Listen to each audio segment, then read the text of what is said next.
जय हिंद दोस्तों, स्वागत है आपका हमारे YouTube channel Access Study Point पे। तो फ्रेंड्स, आज के इस वीडियो में हम जीव विज्ञान के कुछ महत्वपूर्ण प्रश्न के बारे में डिस्कस करेंगे जो किसी न किसी परीक्षा में पूछे जा चुके हैं। तो आइए वीडियो को शुरू करते हैं। पहला प्रश्न है, बायोलॉजी जीव विज्ञान शब्द को किसने दिया? बायोलॉजी जीव विज्ञान शब्द को दिया था लेमार्क और ट्राइवेनस दोनों ने। इसलिए डी ऑप्शन इस प्रश्न का सही जवाब होगा। कब दिया था? सन 1801 में दिया था। जो लेमार्क हैं फ्रांस के निवासी हैं और जो ट्राइवेनस हैं ये जर्मनी के निवासी हैं। नेक्स्ट प्रश्न है, बायोलॉजी के पिता किसे कहा जाता है? बायोलॉजी के पिता कहा जाता है अरस्तु को, यानी कि सी ऑप्शन इस प्रश्न का सही जवाब होगा। अरस्तु ने एक पुस्तक लिखी थी जिसका नाम था हिस्टोरिया एनिमलिया, जिसमें इन्होंने 500 जीव जंतुओं के बारे में बताया था।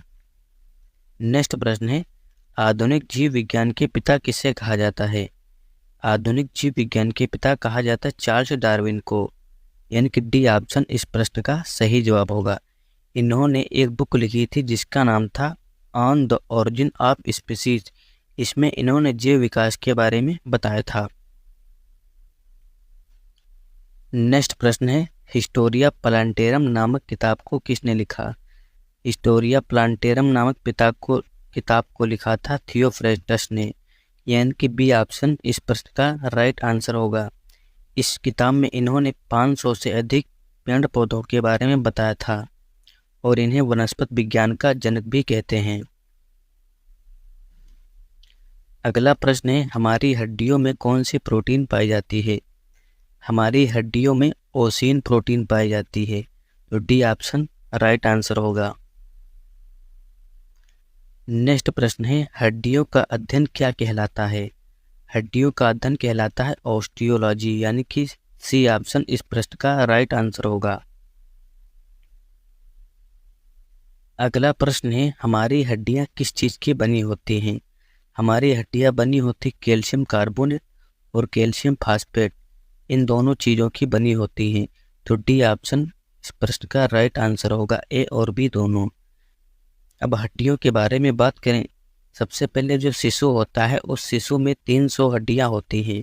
फिर जब वह धीरे धीरे किशोरावस्था में पहुंचने लगता है तो उसमें 270 हड्डियां होती हैं। फिर जब वह एक पूरा नवयुवक हो जाता है तो उसमें 206 हड्डियां हो जाती हैं। नेक्स्ट प्रश्न है, मानव कंकाल कितने भागों में विभाजित है? मानव कंकाल 2 भागों में विभाजित है। कितने भागों में? 2 भागों में विभाजित है। पहला भाग कहलाता है बाह्य कंकाल और दूसरा भाग कहलाता है अंतः कंकाल। बाह्य कंकाल में बाल, नाखून, सींग, पंख और निर्जीव ऊतक से बने जितने भी अंग होते हैं वे सभी आते हैं, और अंतः कंकाल में हड्डियां और सजीव ऊतकों से जितने भी अंग बने होते हैं वो आते हैं। नेक्स्ट प्रश्न है, शरीर की सबसे मजबूत हड्डी कौन सी है? तो शरीर की सबसे मजबूत हड्डी है ऊपरी जबड़े की हड्डी। इस हड्डी को मैक्सिला के नाम से जाना जाता है। यह हड्डी अचल हड्डी होती है। नेक्स्ट प्रश्न है, शरीर की सबसे लंबी हड्डी कौन सी है? शरीर की सबसे लंबी हड्डी है फीमर, यानी कि जांघ की हड्डी। यह जांघ में हड्डी पाई जाती है। नेक्स्ट प्रश्न है, शरीर की सबसे चमकीली हड्डी कौन सी है? शरीर की सबसे चमकीली हड्डी है टीबिया, यानी कि ए ऑप्शन इस प्रश्न का सही जवाब होगा, जो कि पैर की पिंडलियों में पाई जाती है। नेक्स्ट प्रश्न है, शरीर की सबसे पतली हड्डी कौन सी है? शरीर की सबसे पतली हड्डी फेबुला, यानी कि बी ऑप्शन सही जवाब होगा। यह हड्डी पैर में पाई जाती है। नेक्स्ट प्रश्न है, मानव शरीर के रक्त का पीएच मान कितना होता है? मानव शरीर के रक्त का पीएच मान होता है 7.4, जो कि क्षारीय होता है। अगला प्रश्न है, मानव रुधिर का लाल रंग किसके कारण होता है? तो जो हमारे शरीर में लाल रक्त होता है वो हीमोग्लोबिन के कारण होता है, यानी कि बी ऑप्शन सही जवाब होगा इस प्रश्न का। नेक्स्ट प्रश्न है, लाल रुधिर कणिका यानी कि आरबीसी का कब्रिस्तान किसे कहा जाता है? तो आरबीसी का कब्रिस्तान कहा जाता प्लीहा को, यानी कि ये ऑप्शन सही जवाब होगा। इसको तिल्ली भी कहते हैं और इंग्लिश में स्प्लीन भी कहते हैं। अगला प्रश्न है लाल रुधिर कणिका आरबीसी का आकार कैसा होता है? तो आरबीसी का आकार होता है उभय उत्तल, ना समतल होता है ना उत्तल होता है या उभय उत्तल होता है। नेक्स्ट प्रश्न है मानव शरीर में लाल रक्त कणिका आरबीसी कितनी संख्या में पाई जाती है?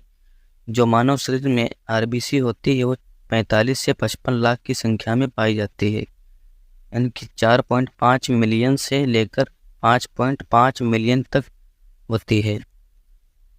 नेक्स्ट प्रश्न है ब्लड ग्रुप की खोज किसने की थी? ब्लड ग्रुप की खोज की थी कार्ल लैंडस्टीनर ने। कब की थी? सन 1900 में की थी।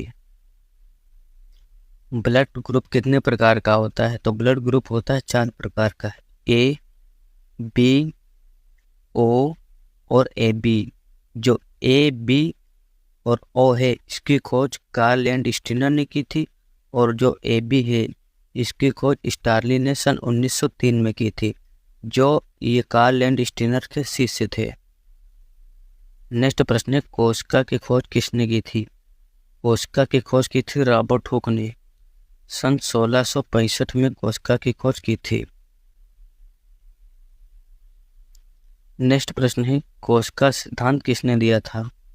तो कोशिका सिद्धांत किसने दिया था, यानी कि स्लाइडर और स्वान ने, दोनों ने कोशिका सिद्धांत दिया था। तो इस प्रश्न का डी ऑप्शन सही होगा। नेक्स्ट प्रश्न है कोशिका का अध्ययन क्या कहलाता है?